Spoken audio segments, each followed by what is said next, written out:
Hello everyone, welcome back to my channel IGNOU concepts by Shweta. आज हम cover करने वाले हैं BPSC 101 important questions part 2। Part 1 में पहले करा चुकी हूँ। जिसको भी पार्ट 1 देखना है वो डिस्क्रिप्शन में जाके लिंक चेक कर सकते हैं। सो स्टार्ट करते हैं बिना किसी देरी के। क्वेश्चन नंबर 1 है essay on the election system in a representative democracy. ठीक है, यानी कि ऐसे लिखने के लिए आएगा पूरे इलेक्शन सिस्टम बताना है उसमें। ठीक है, किस टाइप की डेमोक्रेसी में, जहां पर रिप्रेजेंटेटिव डेमोक्रेसी हो। अब रिप्रेजेंटेटिव डेमोक्रेसी का सबसे बड़ा एग्जाम्पल क्या है? India itself. ठीक है, इंडिया में किस टाइप की डेमोक्रेसी है? रिप्रेजेंटेटिव, है ना, जहां पे हम लोग जो लीडर है अपना खुद चुनते हैं थ्रू वोटिंग, है ना। तो ये यहाँ पे आपको क्या लिखना है? इंट्रोडक्शन लिख के आना है ये पूरा। ठीक है, नेक्स्ट हम देखते हैं इंपॉर्टेंस क्या है इलेक्शंस की। देखो, इंट्रोडक्शन में बस हमें इतना बताना है कि जो रिप्रेजेंटेटिव डेमोक्रेसी है ये एक ऐसा सिस्टम है जहां पर सिटीजन्स जो है, जो नागरिक हैं देश के, वो खुद अपना जो रिप्रेजेंटेटिव है या लीडर है वो चूज करते हैं। ठीक है, और क्यों चूज करते हैं? इसलिए चूज करते हैं कि वो जो रिप्रेजेंटेटिव है या जो लीडर है वो डिसीजन ले सके उनके बिहाफ पे। ठीक है, यानी कि अगर इस जिले में कोई एमएलए एमपी है तो वो उस पूरे जिले के डेवलपमेंट के लिए काम करे उन सिटीजन की नीड के अनुसार।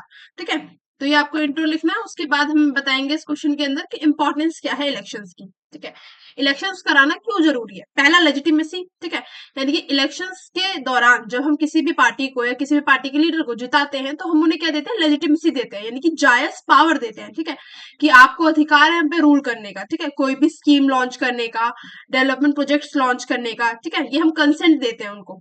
Second second is accountability. ठीक है, अकाउंटेबिलिटी का मतलब कि अगर आपने अपने एरिया में किसी लीडर को चूज किया है, ठीक है, और उन्होंने इलेक्शन के टाइम पे वादे किए थे कि भाई हम ये रोड बनवाएंगे, ठीक है, और उन्होंने लेटर ऑन जाके वो काम नहीं करवाया, तो आप क्या कर सकते हो? उनसे आंसर क्वेश्चन कर सकते हो उनको कि ये काम जो आपने प्रॉमिस किया था वो क्यों नहीं हुआ। ठीक है, तो यहाँ पे अकाउंटेबिलिटी भी होती है लोगों के पास। Third is participation. ठीक है, लोग जो है मैसिव लेवल पे पार्टिसिपेट कर पाते हैं इसके अंदर। ठीक है, यानी जिन भी इंडिया में क्या रूल है कि 18 प्लस जो भी वुमेन है, मेन है, बॉय है, गर्ल है, जो भी है वो क्या कर सकते हैं? वोट कर सकते हैं। ठीक है, फोर्थ, कॉन्फ्लिक्ट रेजोल्यूशन। ठीक है, conflict resolution in the sense कि अगर यूपी में बीजेपी जीती है, ठीक है, तो ऐसा तो नहीं है खाली बीजेपी जो है खड़ी हुई होगी इलेक्शन के लिए, और भी अदर पार्टीज हुई होंगी, है ना। कांग्रेस हुई होगी, भारतीय जनता पार्टी हो गई, बीएसपी हो गई, है ना, और भी छोटी छोटी पार्टीज हैं। ठीक है, तो जीतने के बाद जैसे बीजेपी जीत गई तो उसके बाद अदर जो पार्टीज है, कांग्रेस, बीएसपी, ठीक है, आम आदमी पार्टी, इन सब ने क्या लड़ाई थोड़ी लड़नी शुरू कर दी कि भाई बीजेपी क्यों जीत गई? बीजेपी वोटों से जीती है, वैलिड वोटों से जीती है। ठीक है, तो यहाँ पे जो अथॉरिटेरियन, जो तानाशाही है, जो लड़ाई झगड़े, इस टाइप की बातचीत जो है, या इस टाइप की जो सिचुएशन है वो नहीं उभरती है। ठीक है, नेक्स्ट चैलेंजेस क्या है रिप्रेजेंटेटिव डेमोक्रेसी में? पहला, पैसिव सिटीजनशिप। ठीक है, यानी कि representative system often reduce citizen to passive voters, यानी कि कभी कभी क्या होता है रिप्रेजेंटेटिव सिस्टम के अंदर कि वो सिटीजन्स को रिड्यूस करके रख देता है एक सिर्फ खाली नामचारे के वोट के लिए। ठीक है, जिससे क्या होता है, जो डेमोक्रेसी की जो लेजिटिमेसी है, ठीक है, यानी जो डेमोक्रेटिक सिस्टम है वो वीक पड़ जाता है। ठीक है, next is illiberal democracy. Illiberal democracy में जो फारीज जकारिया है उन्होंने बताया है अपने आइडिया के थ्रू इलिबरल डेमोक्रेसी के, कि कैसे जो इलेक्टेड गवर्नमेंट है ना, वो लोगों के जो राइट्स है उनको सप्रेस करती है ना। पहला हमने देखा पैसिव, कि जहां पे वोटर जो है सिर्फ नामचारे के रह जाते हैं, जैसे कि आपने अभी बिहार इलेक्शंस में भी देखा कि कैसे लोग जो है कास्ट देख के वोट कर रहे थे कि ये हमारी जो जाति का नेता है तो हम इसी को वोट देंगे। ठीक है, तो ये कहाँ पे रह गए? पैसिव सिटीजनशिप में लोग रह गए। ठीक है, नेक्स्ट इलिबरल डेमोक्रेसी। ठीक है, जहां पर जो है लोग सिर्फ वोट तो कर रहे हैं पर उनकी जो राइट्स है उनका प्रोटेक्शन नहीं हो रहा है। ठीक है, नेक्स्ट क्वेश्चन है what is political participation? Political participation क्या है? पॉलिटिकल पार्टिसिपेशन यही है जो हम वोट कर रहे हैं, है ना। Political participation refers to the activities undertaken by citizens, यानी सिटीजंस के द्वारा परफॉर्म की गई वो एक्टिविटीज जो कि गवर्नमेंट के डिसीजंस को इन्फ्लुएंस करिए। देखो, पहला बेसिक क्या होता है कि हम वोट दे रहे हैं। ठीक है, सेकंड, अगर गवर्नमेंट कुछ भी गलत कर रही है ना, गवर्नमेंट की कोई भी रॉन्ग डूइंग है, उनके खिलाफ आवाज उठाना थ्रू प्रोटेस्ट, कैंपेनिंग। ठीक है, नेक्स्ट, अब यहाँ पे इंपॉर्टेंट हो जाता है जब भी बुक में थिंकर्स मेंशन हो। ठीक है, तो इस वाले जो टॉपिक में थिंकर्स मेंशन थे तो मैंने यहाँ पे डाल दिए। ठीक है, अब आपकी मर्जी, आप एक लिख के आओ एग्जाम में, दो लिख के आओ, बट थिंकर्स अगर बुक में दिए गए हैं तो मेंशन करना is must, otherwise examiner number काट लेता है। ठीक है, तो यहाँ दो में से आप एक मेंशन कर देना कोई भी। नेक्स्ट हम यहाँ पे बताएंगे की फीचर्स क्या है। पहला, ये जो पूरा आइडिया है पॉलिटिकल पार्टिसिपेशन का, ये सेंट्रल टू डेमोक्रेसी है। ठीक है, क्यों सेंट्रल टू डेमोक्रेसी है? ठीक है, इसलिए है क्योंकि जहां पर भी कम जनता जो है पार्टिसिपेट करेगी डेमोक्रेसी के अंदर, तो वो किस टाइप की डेमोक्रेसी कहलाएगी? Little democracy. ठीक है, जहां पर ज्यादा पार्टिसिपेशन होगा सिटीजन के द्वारा, तो वो किस टाइप की डेमोक्रेसी कहलाएगी? मोर डेमोक्रेसी। ठीक है, ये कॉन्सेप्ट किसने दिया था? वर्बा और नाइन ने। Second is it legitimise government. ठीक है, लेजिटिमाइज का मतलब क्या है कि पॉलिटिकल पार्टिसिपेशन जो है, जो हम वोट देते हैं लीडर को अपने, वो एक तरीके से उनको जायज पावर देता है सिटीजन के ऊपर रूल करने की। ठीक है, third, it is both instrumental and educational. ठीक है, इंस्ट्रूमेंटल का मतलब क्या है कि भाई जो भी लीडर्स हैं उन्हें अपनी पावर, है ना, पावर सिक्योर करनी होती है। नेक्स्ट, एजुकेशनल क्या है? एक पूरा लर्निंग प्रोसेस है सिटीजन्स के लिए। कैसे? कि भाई कोई भी पर्सन है, ठीक है, जो लीडर है, उसको हम इलेक्ट करेंगे तो उसके पास क्या पावर आएंगी, ठीक है, वो क्या क्या चीजें कर सकता है। ठीक है, तो ये पूरा क्या एक लर्निंग प्रोसेस है। सेकेंड, अब पार्टिसिपेशन किस तरीके से होता है सिटीजन्स का? पहला, कन्वेंशनल। कन्वेंशनल क्या है? एक पूरा रूटीन लॉफुल एक्टिविटीज है, जैसे कि हम वोटिंग करते हैं, कैंपेनिंग करते हैं, कॉन्टेक्टिंग करते हैं रिप्रेजेंटेटिव्स की, भाई कि कौन सा रिप्रेजेंटेटिव का क्या मैनिफेस्टो है, वो क्या क्या जो चेंजेस लाने वाला है, क्या अच्छी काम करने वाला है। ठीक है, second is it add legitimacy to government policy. Next, unconventional participation. Unconventional participation कैसा होता है? कि जो एक्टिविटीज हो आउटसाइड फॉर्मल चैनल, जैसे कि प्रोटेस्ट करना। ठीक है, कोई भी गवर्नमेंट ने स्कीम ऐसे निकाली है, कोई भी गवर्नमेंट ने ऐसा रूल निकाला जिससे जो सिटीजन है वो ना खुश है, तो वो प्रोटेस्ट कर सकते हैं, बॉयकॉट कर सकते हैं। ठीक है, पिटिशन फाइल कर सकते हैं सुप्रीम कोर्ट में, और सिविल डिसऑर्डरेंस जैसे मूवमेंट भी चला सकते हैं। उसका एक एग्जांपल हमें कब देखने के लिए मिला? सिविल राइट मूवमेंट हुए थे यूएस के अंदर। ठीक है, ये एग्जांपल भी आप डाल सकते हो, ये इंपॉर्टेंट है। Next, level of participation. ठीक है, क्या लेवल होते हैं? पहला, इनएक्टिव, यानी कि जिनको कोई लेना देना नहीं है। ठीक है, जो कभी वोट कर दिया तो कर दिया, नहीं किया तो नहीं किया। सेकंड, वोटिंग स्पेशलिस्ट, जो खाली वोट करते हैं। ठीक है, यानी कि उन्होंने बस वोट डाल दिया, नेता चुन लिया, अब नेता कैसा भी काम करे उन्हें कोई लेना देना नहीं है। ठीक है, पैरोकियल पार्टिसिपेंट्स, यानी कि वो पार्टिसिपेंट जो कि कांटेक्ट करते हैं ऑफिशियल्स को फॉर पर्सनल इश्यूज। ठीक है, जैसे कि अगर आपको जाति प्रमाण पत्र बनवाना है, ठीक है, तो आप कांटेक्ट करोगे गवर्नमेंट ऑफिशियल्स को, या आपको कोई पर्सनल काम है, ठीक है, आपके घर के बाहर की रोड खराब है तो आप कांटेक्ट करोगे। ठीक है, बाकी पब्लिक को क्या परेशानी हो रही है उससे आपका कोई लेना देना नहीं है। ठीक है, नेक्स्ट, कम्युनलिस्ट, जो कि लोकल कम्युनिटी पॉलिटिक्स में एक्टिव होते हैं। नेक्स्ट, कैंपेनर्स, ठीक है, जो वोट और कैंपेनिंग में एक्टिव होते हैं सिर्फ वोटिंग के टाइम पे, उसके बाद वो लोग गायब वादे कर करके। ठीक है, लास्ट होते हैं कंप्लीट एक्टिव्स, जो कि फुल्ली एंगेज होते हैं पार्टी को प्रमोट करने में। ठीक है, तो ये होता है लेवल ऑफ पार्टिसिपेशन, ये भी लिख के आना है।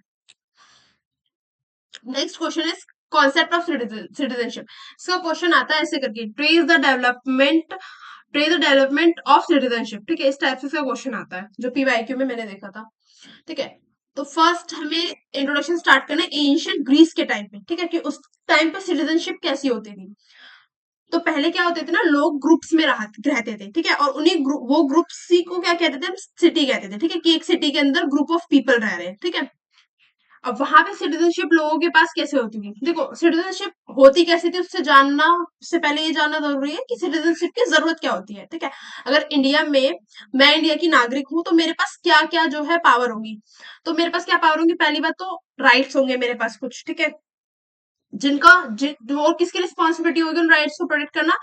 जो यहाँ की गवर्नमेंट है उसकी रिस्पॉन्सिबिलिटी होगी। ठीक है, जो राइट्स मैं इंडिया में इंजॉय करूंगी, ठीक है, वो राइट्स अगर मैं दूसरे देश जाऊंगी बाहर तो मैं वहां पर इंजॉय नहीं कर सकती। क्यों?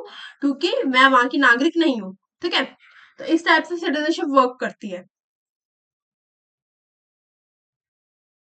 नेक्स्ट पॉइंट, डिवीजन देखने के लिए मिलता है हमें एंशिएंट ग्रीस टाइम पे सिटीजन और स्लेव्स के बीच में। ठीक है, यानी कि एक ग्रुप तो होता था सिटीजन जिन्हें हम नागरिक कहते थे, दूसरे होते थे स्लेव जिन्हें हम गुलाम कहते थे। ठीक है, और ये जो सिटीजन होते थे ना, खाली इन्हीं के पास जो है सिटीजनशिप होती थी। ठीक है, नागरिकता होती थी। ठीक है, इन्हीं के पास अपने सिविल और पॉलिटिकल राइट्स होते थे। ये जो स्लेव्स होते थे ये क्या होते थे? सिटीजन के गुलाम होते थे, और इनके पास कोई भी राइट्स नहीं होते थे। नेक्स्ट, एंशिएंट ग्रीस टाइम में यानी पुराने टाइम में हमें एक्टिव पार्टिसिपेशन देखने के लिए मिलता है, कि जो सिटीजन्स हैं वो इंगेज होते हैं असेंबलीज में, लॉ मेकिंग में, कि भाई हमारी जो सिटी है इसके लिए क्या क्या लॉ होने चाहिए। ठीक है, क्या क्या मिलिट्री ड्यूटीज होनी चाहिए अपनी सिटी को प्रोटेक्ट करने के लिए। अभी जितनी भी सिटीजनशिप राइट है इनमें हमें किस चीज का एक्सक्लूजन देखने को मिलता है? पहली वुमेन, यानी वुमेन्स का यहाँ पे कोई राइट नहीं था, स्लेव्स हो गए, और फॉरेनर्स यानी जो दूसरी सिटीज से आके रह रहे थे उनके लिए कोई राइट्स नहीं थे, ठीक है, इनको सिटीजनशिप के लिए डिनाई कर दिया गया था। नेक्स्ट पार्ट आता है फिर एंशियंट रोम के टाइम पे, ठीक है, रोम में एंशियंट टाइम में क्या हो रहा था? यहाँ पे किस टाइप की सिटीजनशिप थी? क्लास बेस्ड, यानी कि जो अमीर लोग होंगे, ठीक है, पैट्रिकन्स थे जो कि अमीर थे, वेल्दी इलाइट थे, उनके पास क्या थी? सिटीजनशिप थी। उनके पास सिविल और पॉलिटिकल दोनों राइट्स थे, ठीक है। जो गरीब लोग थे उनके पास कोई भी राइट नहीं थे, ठीक है। यहाँ पे एक्सक्लूजन किसका था? Most of the population lacked right, यानी बहुत मैसिव परसेंटेज में या प्रोपोर्शन में जो पॉपुलेशन थी उनके पास राइट्स नहीं थे। अब मिडिल एजेस तक आते आते हमें क्या देखने के लिए मिलता है? कि डिक्लाइन देखने के लिए मिलता है नेशनल सिटीजनशिप में, ठीक है, इसको रिप्लेस कर दिया गया फ्यूडल राइट से, ठीक है। याद भी होगा तो एक लॉर्ड करके होते थे, है ना, फ्यूडल लॉर्ड कहते थे जिन्हें हम, यानी जो बड़ी बड़ी जमीनों के मालिक होते थे, ठीक है। और ये अपने आप को क्या समझते थे? किंग समझते थे, और बाकी जो लोग हो गए वो क्या हो गए? इनकी प्रजा हो गई, बाकी पॉपुलेशन जो हो गई, ठीक है। अब यहाँ पे किस टाइप की सिटीजनशिप चलती थी? Passive citizenship. पैसिव सिटीजनशिप के अंदर क्या होता था? Individuals depend on ruler for protection, ठीक है, यानी कि अपने आप को प्रोटेक्ट करने के लिए दूसरी जो देश है उनसे अपने आप को प्रोटेक्ट करने के लिए ये किस पर निर्भर होते थे? अपने राजा पर निर्भर होते थे, जो फ्यूडल लॉर्ड होते थे, ठीक है। नेक्स्ट हम देखेंगे, उसके बाद आता है फ्रेंच रेवोल्यूशन, ठीक है। तो यहाँ पे सिटीजनशिप को दोबारा रीडिफाइन किया जाता है किसके अंदर? The declaration of the rights of man and citizen act के अंदर, ठीक है। यहाँ पे बोला जाता है कि जो सिटीजन है फ्री है, ठीक है, प्लस यूनिवर्सल आइडियल्स को भी यहाँ पर क्या किया जाता है? सपोर्ट किया जाता है, जैसे कि लिबर्टी, कि सभी लोगों के पास क्या है? फ्रीडम है, ठीक है। इक्वालिटी, कि सभी लोग चाहे मेन हो, वुमेन हो, बच्चे हो, सब लोग क्या है? इक्वल हैं, ठीक है, कोई यहाँ पे अमीर गरीब नहीं है। नेक्स्ट फ्रेटर्निटी, यानी अपने देश के लिए, कहते हैं ना एक वो फ्रेटर्निटी मतलब अपने देश के लिए भावना होना, देश प्रेमी होना एक तरीके से, ठीक है। नेक्स्ट लिमिटेशन कहते हैं यहाँ पे वुमेन स्टिल एक्सक्लूडेड, ठीक है, वुमेन्स के पास जो है अभी भी कोई भी वोटिंग राइट्स, कोई भी फ्रीडम, इक्वालिटी नाम की चीज जो है नहीं थी, ठीक है। हालांकि लेटर रिफॉर्म्स करने के बाद, ठीक है, जब वुमेन्स ने आवाज उठाई तो उसके बाद वुमेन्स को भी राइट्स मिले, बट बाद में, ठीक है। 1789 के टाइम पे खाली मेंस के पास राइट थे। मॉडर्न एरा जो आजकल का टाइम है, ठीक है, मॉडर्न कहते हैं ना, मॉडर्न हो रहा है जमाना, मॉडर्न एरा। तो यहाँ पे क्या यूनिवर्सल एडल्ट फ्रेंचाइज है हर एक कंट्री में, है ना, सभी कंट्री में नहीं, जहां पे भी डेमोक्रेसी है उन कंट्रीज में, है ना, कि 18 प्लस के बाद क्या हमारे पास राइट है, हम अपने रिप्रेजेंटेटिव को खुद चुन सकते हैं, ठीक है। जो भी देश जो है डेमोक्रेसी को फॉलो कर रहे हैं वहां पे फ्रीडम और इक्वालिटी का बैलेंस देखने के लिए मिलता है, ठीक है। सिटीजनशिप जो है सभी लोगों के पास है, चाहे वो सिविल राइट्स हो, चाहे वो पॉलिटिकल राइट्स हो, चाहे वो सोशल राइट्स हो, ठीक है। प्लस जो लोग हैं उनकी भी रिस्पॉन्सिबिलिटी है टुवर्ड्स गवर्नमेंट, कैसे? कि अपना टैक्स पे करना, ठीक है, पार्टिसिपेट करना, पॉलिटिकल वोट, मतलब जो भी पॉलिटिकल पार्टिसिपेशन है उसके अंदर पार्टिसिपेट करना, चाहे वो वोटिंग हो, चाहे वो प्रोटेस्ट करना हो, चाहे वो कैंपेनिंग करना हो, ठीक है। प्लस अफर्मेटिव एक्शन, जो मॉडर्न स्टेट है वो पॉजिटिव एक्शंस के साथ जो है, जो जितनी भी एक तरीके से कुरीतियां हैं समाज के अंदर उसको एलिमिनेट करने की कोशिश करी है, जैसे कि inequality in caste, class, gender etcetera. Last question है हमारा, distinguish between procedural and substantive democracy, ठीक है। तो पहले हम देखेंगे प्रोसीजरल, प्रोसीजरल या मिनिमलिस्टिक, ठीक है, डेमोक्रेसी। इस टाइप की डेमोक्रेसी के अंदर फोकस किस चीज पे रहता है? प्रोसीजर्स के अंदर, ठीक है, कि किस टाइप के प्रोसीजर से हमने डेमोक्रेसी को अटेन किया है। की आइडिया क्या है इसके अंदर? कि डेमोक्रेसी तभी एग्जिस्ट करेगी अगर वहां पे रेगुलर कॉम्पिटिटिव इलेक्शन होंगे, जैसे कि इंडिया में क्या है, हर 5 साल के अंदर क्या होता है? इलेक्शन होते हैं, है ना, वो भी किसके बेसिस पे? यूनिवर्सल एडेंट फ्रेंचाइज के बेसिस पे, ठीक है। और यहाँ पे सिटीजन का रोल कैसा होता है? पैसिव होता है। सिटीजन किसके थ्रू पार्टिसिपेट करते हैं पॉलिटिकल इश्यूज के अंदर? वोटिंग के थ्रू, ठीक है। अब इनको सपोर्ट करने वाले थिंकर्स कौन से हैं? जोसेफ स्कम्पटर, सैम्यूल हंटिंगर, ठीक है। दो में से एक तो आपको पक्का लिख के ही आना है, अदरवाइज मार्क्स नहीं मिलते, जो मेरा पर्सनल एक्सपीरियंस है उसके बेसिस पे। लिमिटेशन क्या है यहाँ पे? पहली लिमिटेशन है, कैन लीड टू फैलाके ऑफ इलेक्टोरलिज्म, यानी कि कभी कभार क्या होता है कि जो ज्यादा प्रायोरिटी जो है, जो सिटीजन्स है वो इलेक्शंस को दे देते हैं रेदर देन डेमोक्रेटिक वैल्यूज, ठीक है। जैसे कि अभी सेंटर में बीजेपी अच्छा काम कर रही है ना। तो दिल्ली में लोगों ने क्या सोचा कि यहाँ पे भी आके बीजेपी अच्छा काम करेगी, बट आप अभी नाउ टाइम देखो कि दिल्ली के आसपास जितना भी एनसीआर रीजन है, एक जो एयर इंडेक्स है, एयर क्वालिटी इंडेक्स है, वो कितना ज्यादा लो है, एकदम बेकार एयर क्वालिटी हो रखी है यहाँ पे, है ना। तो कभी कभी क्या होता है, लोग सिर्फ इलेक्शंस को प्रायोरिटी दे देते हैं अदर डेमोक्रेटिक वैल्यूज छोड़ के, ठीक है। Next is risk of illiberal democracy, ठीक है, कि जहां पर लीडर्स को इलेक्ट कर लिया जाता है खाली democratically, but ignoring constitutional limit and citizen right, constitution की जो अदर फीचर्स है उसको इग्नोर करते हुए, प्लस सिटीजन्स के पास जो राइट है उसको इग्नोर करते हुए, जो लीडर्स को क्या कर दिया जाता है, इलेक्ट कर दिया जाता है, ठीक है। अब ये इसका एग्जाम्पल क्या है, बिहार में अभी इलेक्शन हुए, तो लोगों ने क्या देखा, खाली लीडर की कास्ट देखी कि भाई ये हमारी कास्ट का है, इसको क्या कर देते हैं, वोट कर देते हैं, ठीक है ना। उन्होंने अपने राइट देखे कि हमारे पास राइट एक अच्छा नेता चुनने का, ना कि अपनी कास्ट देख के नेता चुनने का, ठीक है।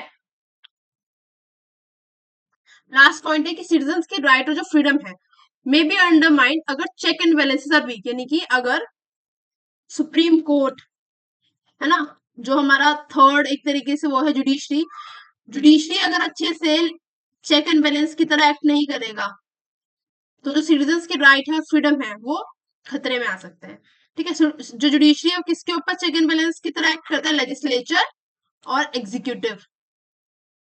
लेजिस्लेचर में कौन आते हैं, पार्लियामेंट वगैरह, ये, ठीक है, पार्लियामेंट में जितने भी लोग हैं, एमएलए, एमपीज, पीएम, प्रेसिडेंट, ठीक है। एग्जीक्यूटिव में कौन आता है, पुलिस डिपार्टमेंट हो गया, ठीक है, जो भी पॉलिसीज को इम्प्लीमेंट करते हैं, वो वाला पूरा डिपार्टमेंट इसमें आता है, एग्जीक्यूटिव में आता है, ठीक है। यहाँ पे जगह नहीं है लिखने की। नेक्स्ट हम देखेंगे सब्सटेंटिव और मैक्सिमलिस्टिक डेमोक्रेसी। इसमें फोकस क्या होता है, इसमें फोकस होता है बियॉन्ड प्रोसीजर्स। इसमें हम ज्यादा किस पे एम्फोसिस देते हैं, सोशल और इकोनॉमिक इक्वालिटी के अंदर, ठीक है, कि लोगों की जो बेसिक नेसेसिटी है वो फुलफिल हो, ठीक है, लोगों को ट्रीट किया जाए इक्वली। की आइडिया क्या है इसमें कि डेमोक्रेसी को इंश्योर किया जाए एज अ कॉमन गुड, कि लोगों की जो कॉमन फैसिलिटीज है, बेसिक जो राइट्स है उनके, वो उन्हें मिले, ना कि खाली एक इलेक्शन की तरह उसे देखा जाए डेमोक्रेसी को, ठीक है। अब यहाँ पे सिटीजन का रोल क्या होता है, कि एक्टिव पार्टिसिपेंट की तरह, ठीक है, कि अगर जो हमारी गवर्नमेंट है, जिसको हमने चूज किया, जो लीडर है जिसको चूज किया है, वो सही से काम नहीं कर रहा, तो उसके खिलाफ आवाज उठाना, ठीक है।